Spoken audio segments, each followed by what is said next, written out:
नमस्कार। मैं शाइना अरोड़ा कोचर लेकर आई हूँ आप सबके लिए कहानी एक दिवाली ऐसी भी। तो चलिए कहानी की ओर बढ़ते हैं। सुबह के 10 बज रहे थे। बिट्टू गुनगुनाता हुआ अपनी साइकिल को चमका रहा था। फिर थोड़ा जोर से बोला, मीरा, कितना वक्त लगेगा? जल्दी करो भाई। बस 2 मिनट और, मीरा ने अपनी मांग में सिंदूर भरते हुए कहा और फिर चिंटू से बोली, चिंटू क्यों बिस्तर पर कूद रहा है? जा बाहर अपने पापा के पास, वो इंतजार कर रहे हैं। चिंटू के बाहर जाते ही मीरा ने जल्दी से गठरी और थैला उठाया और फिर साड़ी का पल्लू संवारती हुई बाहर की ओर चल दी। चिंटू छलांग लगाता हुआ अपने पापा की साइकिल के आगे लगे डंडे पर बैठ गया। फिर मीरा ने थैला साइकिल के हैंडल पर टांग दिया और गठरी अपने कंधे पर। जरा संभल कर बैठना, कहीं सारी गठरी गिरा मत देना, बिट्टू ने मीरा से कहा। काहे चिंता करते हो, तुम बस चुपचाप साइकिल चलाओ, मीरा बोली। चिंटू साइकिल पर आगे बैठा मुस्कुरा रहा था और बार बार साइकिल की घंटी बजाकर मजा ले रहा था। फिर बिट्टू से बोला, पापा, दुकान मैं लगाऊंगा। सबसे आगे दिए सजाएंगे, फिर मूर्तियां और फिर तोरण। अरे नहीं चिंटू, सबसे आगे रंगोली के रंग, फिर पीछे दिए और मूर्तियां, मीरा बोली। दिवाली को 1 हफ्ता बाकी था और इस बार बिट्टू और मीरा ने पहले से भी ज्यादा मेहनत करके दिए और मूर्तियां बनाए थे। रात रात भर जागकर दियों पे रंग भरे और भगवान की मूर्तियों को तराशा। साल भर मजदूरी करने से पति पत्नी की कुछ कमाई हो जाती थी, पर इस बार कोरोना की वजह से 4 महीने पूरा काम बंद रहने की वजह से मीरा ने ठान लिया था कि वो दिवाली पर दुगनी मेहनत करके सभी नुकसान भर लेगी।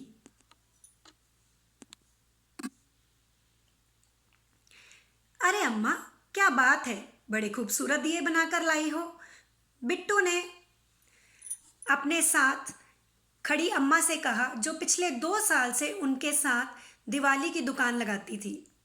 फिर मीरा ने जल्दी से ज़मीन पर चादर लगाई और चिंटू से बोली, चल भाई चिंटू, शुरू हो जा। तू मुझे सामान पकड़ा और मैं लगाती हूँ। बाजार में पार्क के बाहर पेड़ के नीचे तीनों ने मिलकर 15 मिनट में अपनी दुकान तैयार कर ली। चिंटू ने जगह जगह पर दिए सजा दिए और मीरा ने सभी मूर्तियां उनके आकार के हिसाब से एक लाइन में लगा दी। फिर अम्मा से बोली, इस बार तो दिवाली पर कुछ कमाई हो जाए तो समझो लॉटरी लग गई। भगवान का शुक्र है कि लोग घरों से बाहर तो निकले, वरना महामारी की वजह से तो दिवाली मनाने के आसार नजर ही नहीं आ रहे थे। ठीक कह रही हो बिटिया रानी, पर दिवाली तो बड़े लोगों की है, हम तो यहाँ बैठे हैं कोने में, दिन के 200-300 भी सर आंखों पर। फिर बिट्टू बोला, अम्मा, हम तो वो खुशकिस्मत हैं जिन्हें हर साल भगवान की खूबसूरत मूर्तियां बनाने का मौका मिलता है। और भगवान की मूर्ति का क्या सौदा और क्या भाव, जो हमें देने वाला है उसकी क्या कीमत लगानी।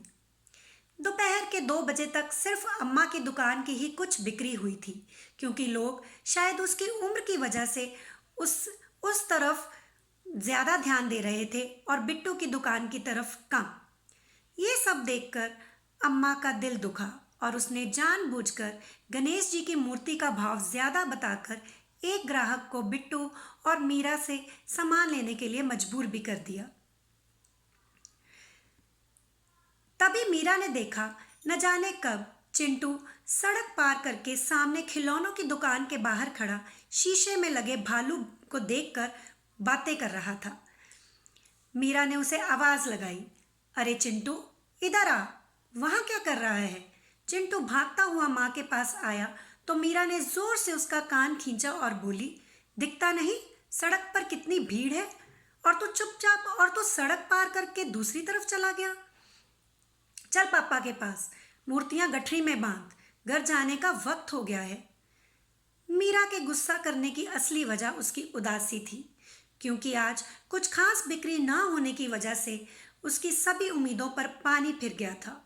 वो घर के लिए कुछ नए बर्तन खरीदना चाहती थी और चिंटू को सच में एक अच्छा खिलौना दिलाना चाहती थी, वो भी खुद की कमाई से। रात को चिंटू के सोते ही बिट्टू ने मीरा से कहा, क्यों घबराती हो? अभी हमारे पास 3-4 दिन और हैं। क्या पता कल बहुत अच्छी कमाई हो। भगवान पर भरोसा रखो। जितनी श्रद्धा से तुमने ये मूर्तियां बनाई हैं उतनी सबूरी भी रखो। बस करो, जब तक अम्मा की बगल में बैठोगे यही होगा। सब उस पर दया करके उससे सामान खरीद लेते हैं, पर किसी को हमारा 8 साल का मासूम बच्चा दिखाई नहीं देता। कल सुबह हम दूसरी तरफ दुकान लगाएंगे, अम्मा से दूर। ये कहकर मीरा भी सो गई।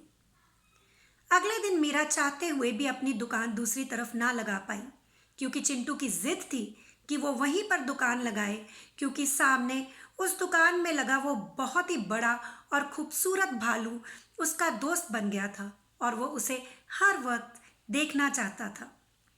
मीरा थी तो एक माँ जो दिवाली पर अपने बच्चे को सबसे खूबसूरत खिलौना दिलवाना चाहती थी, और चिंटू की भावनाओं को समझते हुए उसने फैसला किया कि अगर चिंटू को वो भालू देखकर खुशी मिलती है तो वो वहीं अम्मा की बगल में ही दुकान लगाएगी।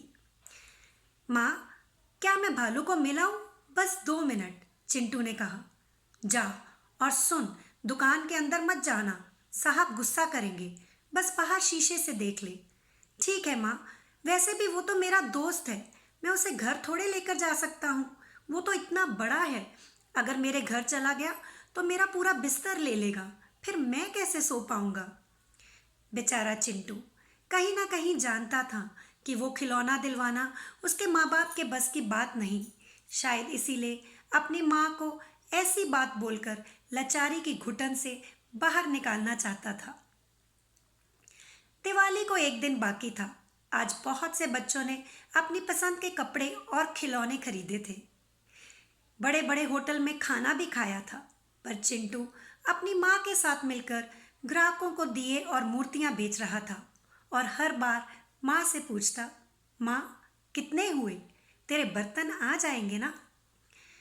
अरे चिंटू, इन पैसों से तो तेरे लिए सुंदर कमीज भी आ जाएगी। जैसे ही माँ ने ये कहा, चिंटू चुपचाप दूर उस भालू की तरफ देखने लगा।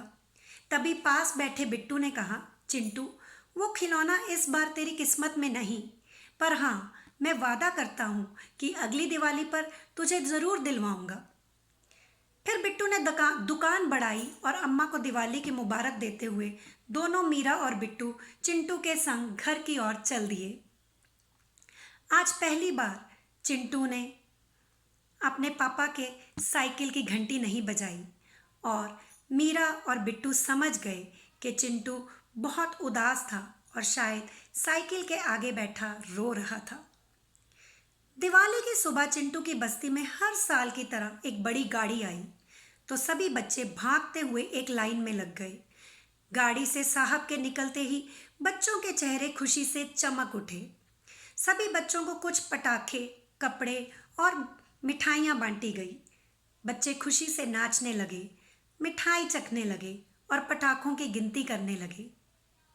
पर चिंटू दूर मुस्कुराता हुआ रेत पर भालू की तस्वीर बनाता नजर आ रहा था। धन्यवाद।